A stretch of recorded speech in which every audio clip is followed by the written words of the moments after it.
Ukraine युद्ध पर बहुत बड़ी खबर। रूस ने दावा किया है कि उसने यूक्रेन की एयरफोर्स, उसके एयर डिफेंस और नौसेना को पूरी तरह से तबाह कर दिया है। ये बहुत बड़ा दावा यूक्रेन की तरफ से किया गया है। यूक्रेन की तरफ से कहा गया है कि उसने रूस को काफी ज्यादा नुकसान पहुंचाया है।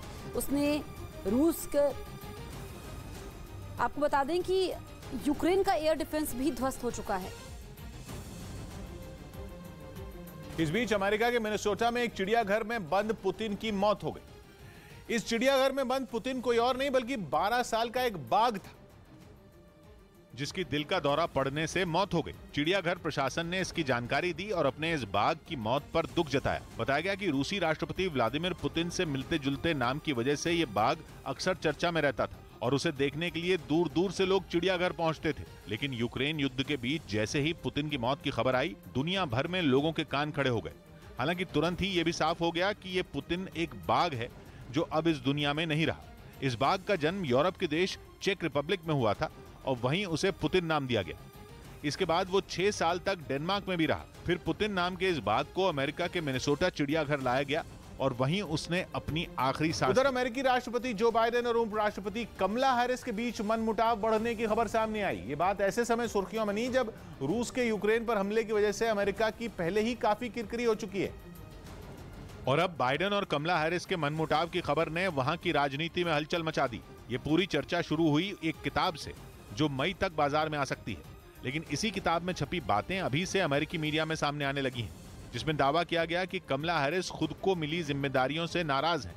इस किताब का नाम है this will not pass, Trump, Biden and the battle for America's future और इसके लेखक हैं पत्रकार जोनाथन मार्टिन और अलेक्जेंडर बर्न्स। और इनकी किताब ने अमेरिका में एक नया बखेड़ा खड़ा कर दिया, जिसमें यह दावा है कि कमला हैरिस के अधिकारों में कटौती की गई। इसी वजह से उन्होंने एक बार बाइडेन को चेतावनी भी दे दी थी। साथ ही एक विधेयक के पास न हो पाने के लिए भी बाइडेन को जिम्मेदार ठहराया था। यही नहीं, इस किताब में बाइडेन और कमला हैरिस की लोकप्रियता में गिरावट आने का भी दावा किया गया। उधर यूक्रेन के चेर्निव में रूसी हमलों में दागी गई एक मिसाइल को इमारत के अंदर से बड़ी मुश्किल से बाहर निकाला गया, जिसका वीडियो यूक्रेन की मीडिया ने शेयर किया, जिसमें एक क्रेन की मदद से कुछ लोग उस इमारत के अंदर से रूस की दागी गई मिसाइल को बाहर निकालते नजर आए। हालांकि ये काम थोड़ा मुश्किल था, लेकिन उन लोगों ने हिम्मत नहीं हारी और अपने काम में जुटे रहे। इमारत के कई हिस्सों से मिसाइल को निकालने की कोशिश की गई, जैसे कि उसकी छत और खिड़कियों से। ये कोशिश भी उन लोगों की नाकाम रही।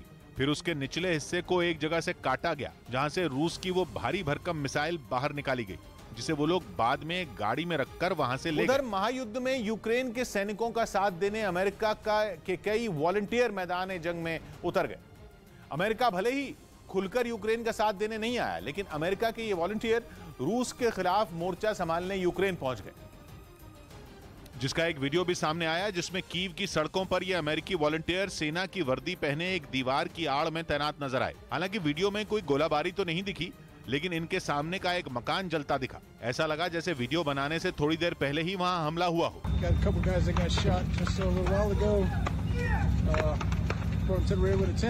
यूक्रेन का दावा है कि इस अमेरिकी दस्ते ने राजधानी कीव के पास के एक गांव को रूस के कब्जे से आजाद करवाया।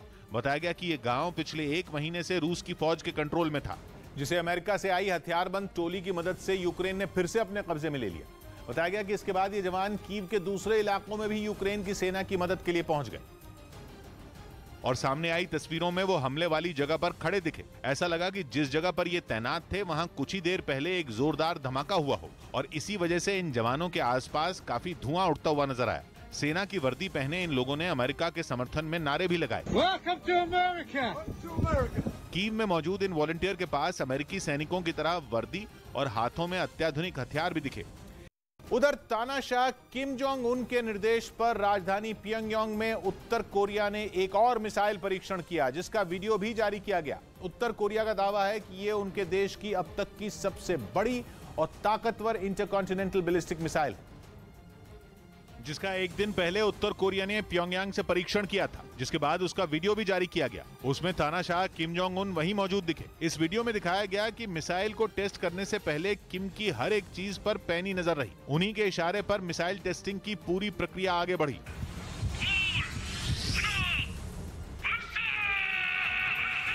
और फिर दाग दी गई उत्तर कोरिया की अब तक की सबसे बड़ी इंटरकॉन्टिनेंटल बैलिस्टिक मिसाइल, यानी वो मिसाइल जो हजारों किलोमीटर का सफर तय कर एक महाद्वीप से दूसरे पर पहुंच सकती है और वहां बैठे दुश्मन को तबाह करने की पूरी ताकत रखती है।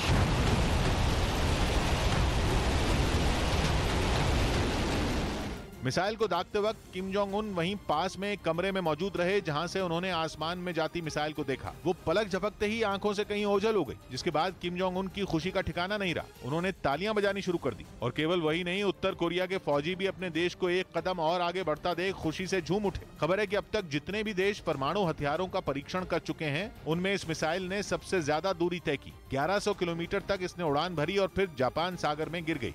वहीं सोमवार को चीन के क्रैश हुए विमान की गुत्थी हर बीतते दिन के साथ उलझती जा रही है। विमान हादसे में चल रही जांच से जो नई जानकारी सामने आई है, उसने एक नई पहेली खड़ी कर दी है।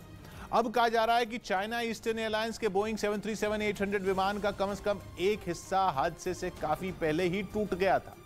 एक दिन पहले चीन के अधिकारियों ने बताया था कि दक्षिण चीन के वुजाओ शहर के जिस इलाके में विमान गिरा, वहां से करीब 10 किलोमीटर की दूरी पर एक टुकड़ा मिला है, जो कि माना जा रहा है कि क्रैश हुए विमान का ही हिस्सा था। बताया गया कि करीब 4.5 फीट लंबा और 4 इंच चौड़ा ये टुकड़ा एक खेत में मिला। अगर ये बात सच साबित हुई तो फिर इसका मतलब ये होगा कि बीच उड़ान में ही विमान में टूट फूट हो गई थी। और अगर ऐसा है तो सवाल यह है कि ये विमान का कौन सा हिस्सा था, वो विमान से अलग कब हुआ।